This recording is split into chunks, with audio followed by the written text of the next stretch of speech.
Le soleil au-dessus de la Praçade aux Commerciaux m'enveloppait comme une couverture chaude, un contraste saisissant avec le vino verdé glacé que je tenais à la main, quand soudain, mon téléphone a brisé ce moment de paix. C'était Chloé, ma sœur, qui ne se contentait pas de pleurer, elle hurlait en disant qu'ils appelaient la police, que des inconnus étaient dans son appartement, et je n'avais même pas besoin de demander pour savoir exactement ce qu'elle avait fait, car elle avait utilisé la clé d'urgence, celle strictement réservée aux incendies ou aux inondations, pour s'installer avec son petit ami dans une propriété que j'avais vendue 2 semaines auparavant.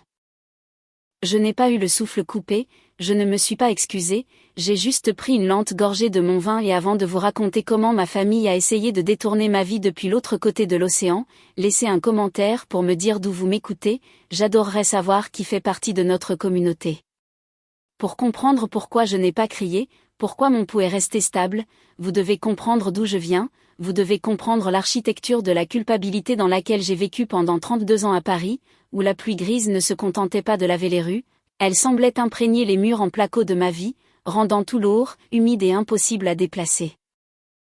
Mes parents, Philippe et Catherine, n'ont pas construit un foyer basé sur l'amour, ils ont bâti une structure basée sur l'utilité, et dans leur plan, je n'étais pas une fille, j'étais un mur porteur dont le but était de rester là, silencieuse et solide, à soutenir le toit pour que ma sœur Chloé puisse danser dans le salon sans se mouiller, ce qu'ils appelaient le devoir familial, mais que j'appelais une vaste arnaque. La preuve n'était pas cachée, elle était garée dans l'allée. Pour le 18e anniversaire de Chloé, elle a reçu une Fiat 500 toute neuve, toutes options, d'une valeur de 28 000 €, et je me souviens du prix parce que j'avais vu les papiers sur le comptoir de la cuisine pendant que je préparais mon propre déjeuner, alors que quand j'ai eu 18 ans, Philippe m'a tendu un plan du métro parisien et m'a fait la morale sur l'empreinte carbone de la conduite inutile, appelant cela la formation du caractère. Ça ne s'est pas arrêté aux voitures, la disparité était une ligne budgétaire qu'ils me pensaient trop bête pour calculer. Pour Chloé, ils ont engagé des tuteurs privés, des stages de préparation au concours coûtant des milliers d'euros, et finalement ont payé les frais de scolarité d'une école de commerce privée hors de prix qui s'élevait à plus de 60 000 € sur 4 ans, payant chaque centime en disant qu'ils investissaient dans son potentiel, alors que pour moi, ils disaient investir dans ma résilience.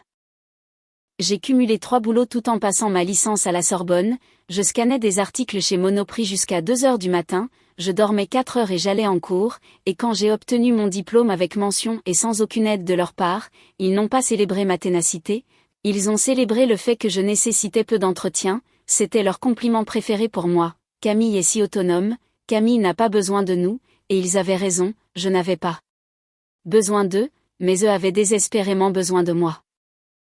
Au fil des années, je suis devenue chercheuse en expérience utilisateur, UX, un métier entièrement axé sur l'analyse du comportement et l'optimisation des systèmes, et naturellement, j'ai appliqué cette grille de lecture à ma famille pour réaliser que je n'étais pas une personne pour Philippe et Catherine, j'étais un portefeuille diversifié, j'étais le filet de sécurité qu'ils avaient tissé pour rattraper Chloé chaque fois qu'elle tombait inévitablement. Cela nous amène à l'appartement, mon appartement, que j'avais acheté il y a 2 ans dans un immeuble moderne à Levallois, avec des baies vitrées et une vue sur la Seine qui m'avait coûté toutes les primes et stock options gagnées en une décennie de travail acharné, acheté comme un sanctuaire, mais dès que mes parents sont entrés pour la pendaison de crémaillère, j'ai vu ce regard dans leurs yeux, ils ne regardaient pas mon foyer, ils regardaient un actif familial. Catherine a touché le plan de travail en quartz et a dit, c'est tellement d'espace pour une seule personne, Camille, c'est presque du gaspillage, non, tandis que Philippe marchait sur le balcon, regardait la vue et hochait la tête en disant, c'est un bon investissement, c'est bon de savoir qu'on a ça dans la famille, ne voyant pas mon nom sur l'acte de propriété, mais une chambre d'amis pour Chloé quand elle en aurait marre de ses colocataires, une option de liquidation si le cabinet de conseil de Philippe avait un mauvais trimestre, une ressource à récolter dès que l'enfant doré aurait faim. Alors, quand l'offre d'emploi pour Lisbonne est arrivée, je savais exactement ce qui allait se passer, je savais que si je laissais cet appartement vide, même pour un mois, il le coloniserait, il me culpabiliserait pour laisser Chloé le garder, et en 1 semaine, elle referait la décoration. J'ai réalisé alors que la culpabilité que je ressentais, cette obligation écrasante de partager ce que j'avais gagné, n'était pas naturelle, c'était une cage qu'ils avaient construite autour de moi, brique par brique coûteuse, et je savais qu'il n'y avait qu'une seule façon d'échapper à une cage aussi solide. On ne déverrouille pas la porte, on passe le bulldozer sur tout le bâtiment. L'offre de Lisbonne n'était pas juste un travail, c'était une bouée de sauvetage, mais au moment où j'ai vu l'email, ma première pensée n'a pas été la célébration, c'était la panique. Qui paiera le loyer de Chloé si je pars? Qui gérera les inévitables appels de support technique des parents? Qui réparera tout? Et cette panique a été le signal d'alarme. Assise dans mon fauteuil ergonomique, fixant le ciel gris de la région parisienne, j'ai lancé la simulation. Ma compétence n'avait pas sauvé ma famille, elle les avait handicapés, car en réglant chaque crise, en payant chaque facture, en étant la fiable, j'avais créé un vide de compétences, j'avais rendu si facile pour eux d'être impuissants qu'ils avaient oublié comment survivre. Chloé n'était pas juste privilégiée, elle était atrophiée, et mes parents n'étaient pas juste des utilisateurs, c'étaient des facilitateurs qui avaient sous-traité leur rôle parental à leur fille aînée. Si je leur disais que je déménageais, le chantage affectif serait immédiat, ils me supplieraient de garder l'appartement au cas où, ils diraient juste jusqu'à ce que Chloé retombe sur ses pieds, et je me connaissais, je savais que s'ils poussaient assez fort, l'architecture de la culpabilité s'activerait et je céderais, je transformerais mon sanctuaire en squat et je paierais les charges de copropriété depuis le Portugal pendant que Chloé organiserait des fêtes auxquelles je ne serais pas invitée. Alors j'ai fait un choix, j'ai choisi le silence. Un agent immobilier discret a géré la vente hors marché, ma vie est entrée dans des cartons tard le soir sous le couvert d'un tri de routine, et quand ils ont posé des questions sur mes projets pour l'appartement pendant mon séjour à l'étranger, le mensonge est venu facilement lors du déjeuner dominical. J'ai engagé une société de gestion locative, leur ai-je dit, ils vont le louer à des clients d'affaires, tout est géré, bail strict, pas de famille autorisée, ce à quoi ma mère a froncé les sourcils, sa fourchette s'arrêtant à mi-chemin de sa bouche en disant « une société de gestion ?» Ça semble si impersonnel, Camille, des étrangers chez toi, et j'ai répondu « ça paie le crédit », en gardant ma voix neutre. 2 semaines avant mon vol, je me suis assise en face des Martin, à une longue table en acajou, un jeune couple, tous 2 architectes, les yeux écarquillés d'excitation, parlant de peindre la chambre du bébé et d'organiser des dîners, ils voyaient un avenir dans cet espace. J'ai signé les papiers, remis les clés et senti un poids physique quitter ma poitrine, ce n'était pas juste une vente, c'était une amputation, et je n'ai rien dit à mes parents, rien dit à Chloé, j'ai pris l'avion pour Lisbonne avec 2 valises et un aller simple, laissant derrière moi une maison fantôme qui ne m'appartenait plus. Je pensais les avoir déjoués, je pensais avoir enfin échappé au vide, je n'avais pas réalisé à quel point ils étaient désespérés de le remplir. Assise sur la praçade aux commerciaux, fixant mon téléphone, les cris hystériques de Chloé s'étaient estompés, remplacés par la sinistre réalité de ce qui venait de se passer. Mes parents l'avaient conduite à l'appartement, ils avaient ouvert la porte, ils l'avaient aidée à porter des cartons dans la maison d'un inconnu, ils avaient écrasé mon histoire de gestion locative, non pas parce qu'ils savaient que c'était un mensonge, mais parce qu'ils se fichaient simplement de savoir si c'était vrai, car dans leur esprit, ma propriété était la propriété familiale et mes limites n'étaient que des suggestions. J'ai composé le numéro de Monsieur Martin, ma main tremblait légèrement, non de peur, mais d'une rage froide et bouillonnante, et il a répondu à la première sonnerie. Monsieur Martin, ai-je dit d'une voix stable, c'est Camille, je suis tellement incroyablement désolée, et sa voix était tendue, vibrante d'adrénaline, mademoiselle, votre sœur est actuellement en train de hurler sur ma femme que c'est sa maison, la police est à 5 minutes. Laissez-les venir, ai-je dit, mettez-moi sur haut-parleur. J'ai entendu le bruissement du téléphone qu'on déplaçait, puis la voix perçante et paniquée de Chloé, vous ne pouvez pas me virer. Mes parents ont dit que je pouvais rester ici.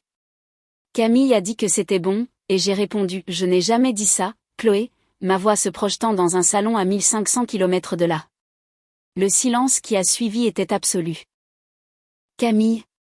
Chloé semblait toute petite, Camille, dis-leur que papa et maman ont dit, papa et maman ne possèdent pas cet appartement, Chloé, c'était le cas pour moi et je l'ai vendu, tu es en violation de domicile. J'ai entendu un hoquet de surprise puis le bruit des sirènes approchant au loin. Monsieur Martin, ai-je continué, l'officier de police aura besoin d'une déposition, s'il vous plaît dites-leur que j'ai confirmé la vente et que personne dans ma famille n'a la permission d'être sur les lieux, si elle refuse de partir, vous avez mon soutien total pour porter plainte. Camille, a hurlé Chloé, tu ne peux pas. Papa et maman vont te tuer, ils peuvent essayer, ai-je dit, passez-moi l'officier quand ils arriveront.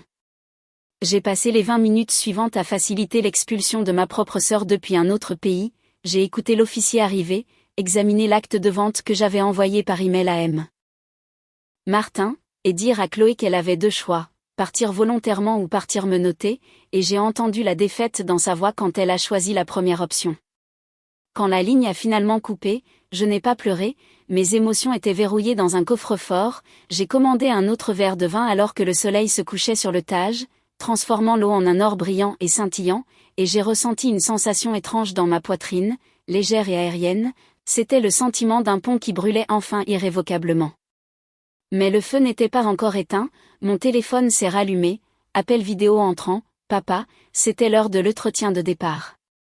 Je me suis adossée à la chaise du café, les restes de mon vin tiédissant au soleil de fin d'après-midi, et j'ai accepté l'appel vidéo. Philippe et Catherine sont apparus sur mon écran, assis épaule contre épaule sur leur canapé d'angle beige, Chloé était serrée entre eux, le visage bouffi, serrant un mouchoir comme un accessoire de théâtre, il ressemblait à un tableau d'indignation vertueuse. Camille, a aboyé Philippe, son visage remplissant le cadre, nous exigeons une explication tout de suite. Je pense que tu es confus, ai-je dit d'une voix calme et professionnelle, ce n'est pas moi qui suis entrée par effraction dans la maison d'un inconnu. Ne joue pas à ça avec nous, a crié Catherine, tu as tendu un piège, tu nous as laissé croire que cet appartement était disponible, tu as humilié ta sœur, sais-tu qu'elle a dû partir dans une voiture de police? As-tu la moindre idée d'à quel point c'était traumatisant pour elle? Traumatisant, ai-je répété, traumatisant c'est de trouver des inconnus dans son salon, traumatisant c'est d'être arrêté pour violation de domicile, Chloé a de la chance que les Martin aient décidé de ne pas porter plainte, c'était grâce à moi, d'ailleurs, je les ai calmés. Tu aurais dû nous le dire, a gémi Chloé, tu savais que j'avais besoin d'un endroit. Tu as fait ça exprès pour me blesser. J'ai vendu ma propriété parce que je déménage dans un autre pays, ai-je dit, ce n'était pas à propos de toi, Chloé, tout ne tourne pas autour de toi. Nous sommes une famille, a crié Philippe, la famille aide la famille, cet appartement était une ressource, tu avais le devoir de le partager jusqu'à ce que tu sois installée, comment peux-tu être si froide, si calculatrice? Je les ai regardés, vraiment regardés, ils n'étaient pas tristes, ils étaient furieux que leurs ressources aient été retirées, ils étaient en colère que le distributeur automatique ait cessé de donner du cash. Laissez-moi être clair, ai-je dit, passant au mode chef de projet qui avait sauvé ma carrière tant de fois, je ne vous devais pas cette maison, je ne vous devais pas d'avertissement, et je ne vous dois certainement pas d'excuses, ce que je vais faire, c'est vous envoyer une facture. Une quoi? A haleté Catherine. Une facture, ai-je dit, pour le serrurier d'urgence que les Martin ont dû engager parce que Chloé a bloqué la serrure, pour l'équipe de nettoyage professionnel dont ils ont eu besoin après que vous ayez mis de la boue dans leur entrée, et pour les 3 nuits à l'hôtel que je viens de réserver pour Chloé, ce qui est la dernière aide financière que vous recevrez jamais de ma part. Tu n'oserais pas, a grogné Philippe. Vérifie tes emails, ai-je dit, je viens de cliquer sur envoyer, tu peux la payer ou tu peux expliquer au Martin pourquoi tu ne le feras pas. Au revoir. J'ai mis fin à l'appel avant qu'il ne puisse répondre, mes mains tremblaient, mais pas de peur, d'adrénaline, je venais de licencier mes parents. J'ai commandé un autre verre de vin, le soleil descendait plus bas, jetant de longues ombres sur les pavés, je pensais que le pire était passé, je pensais avoir gagné, puis mon email a sonné à nouveau. Ce n'étaient pas mes parents, c'était une notification de mon ancien patron à Paris marquée urgent, je l'ai ouverte et le sang a quitté mon visage. Camille, disait le message, nous devons parler, le nouveau propriétaire de ton appartement, M. Martin, Frédéric Martin, est le directeur financier du groupe Pinacle, notre plus gros client et le plus gros client de ton père. Mon estomac s'est noué, ce n'était plus juste une querelle de famille, c'était un désastre professionnel, les Martin n'étaient pas juste des inconnus au hasard, c'étaient les gens qui signaient les chèques de mon père, et il venait d'être envahi par sa fille, la guerre venait de devenir nucléaire. L'email de mon ancien patron n'était pas juste un avertissement, c'était une détonation, car Frédéric Martin n'était pas n'importe quel client, il était le DAF d'un conglomérat qui représentait 40% du chiffre d'affaires du cabinet de conseil de mon père. Philippe avait passé 15 ans à cultiver cette relation, il jouait au golf avec Frédéric, il lui envoyait du whisky hors de prix chaque Noël, et sa fille venait d'entrer par effraction dans sa nouvelle maison. Le rapport de police avait déjà été déposé, l'histoire de la sœur folle n'était pas juste un commérage de quartier, elle avait atteint les réseaux professionnels parisiens où la réputation est une monnaie, et ma famille venait de se déclarer en faillite. Mon téléphone a sonné, c'était Philippe, j'ai fixé l'écran, la dynamique de pouvoir avait changé si violemment que j'ai presque eu le vertige. Pendant 32 ans j'avais été la suppliante, celle qui mendiait des miettes d'approbation, maintenant je tenais la seule chose qui pouvait le sauver. J'ai répondu. Camille, sa voix était méconnaissable, l'arrogance avait disparu, remplacée par une panique brute et tremblante. Camille, tu dois m'aider, Frédéric Martin a appelé, il retire le compte, il dit qu'il ne peut pas faire confiance à un homme dont la famille ne respecte pas les limites ou le droit de propriété. Je suis désolée d'entendre ça, papa, ai-je dit, ma voix froide. Tu dois arranger ça, a-t-il supplié, tu dois lui écrire une lettre, dis-lui que c'était un malentendu, dis-lui que tu avais donné la permission à Chloé mais que tu avais oublié de lui dire, dis-lui n'importe quoi, prends juste le blâme, Camille, s'il te plaît, si je perds ce compte, le cabinet coule, on perd tout. Je suis restée assise en silence, écoutant sa respiration désespérée, il me demandait de mentir, il me demandait de détruire ma propre crédibilité professionnelle, de me peindre comme une écervelée désorganisée pour le sauver des conséquences de son sentiment de droit, il me demandait de m'immoler pour le garder au chaud, et pendant une seconde, la vieille architecture a tremblé, l'habitude de les sauver était si profonde, si ancrée, c'est juste une lettre, chuchotait une voix, ça les sauverait. Puis j'ai regardé l'horizon de Lisbonne, j'ai pensé au vide de compétences, si je réglais ça, ils n'apprendraient jamais. Ils ne grandiraient jamais, ils attendraient juste la prochaine crise et s'attendraient à ce que je la résolve. Papa, ai-je dit doucement, tu te souviens quand j'avais 12 ans? Quand je t'ai demandé de l'argent pour le projet de science et que tu m'as dit que l'échec est le meilleur professeur? Camille, s'il te plaît, ce n'est pas le moment pour. C'est exactement le moment, ai-je dit, je ne mentirai pas pour toi, je ne prendrai pas le blâme pour le délit de Chloé ou pour ta complaisance, c'est ce qui arrive quand tu traites les gens comme des ressources au lieu d'humains, tu les perds. Tu es égoïste, a-t-il crié, la vieille colère remontant. Oui, ai-je dit, et le mot avait un goût de miel, je suis égoïste, je me préserve, et je suis enfin heureuse.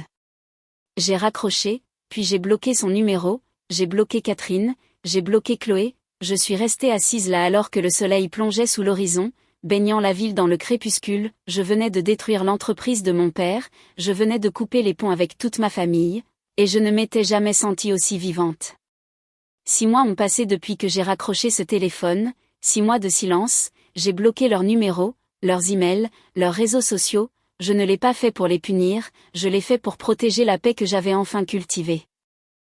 Mais le monde est petit et les nouvelles voyagent même à travers l'Europe, j'ai appris par un ancien collègue sur LinkedIn que le cabinet de Philippe a pris un coup massif, Frédéric Martin n'a pas seulement retiré le compte Pinacle, il a dit à son réseau pourquoi, dans les affaires, la confiance est la seule monnaie qui compte, et mon père avait prouvé qu'il ne pouvait pas contrôler ses propres actifs, encore moins ceux des autres. La perte de revenus a forcé une restructuration, ils ont dû réduire les effectifs, et cette réduction a eu l'effet exact que j'avais prédit.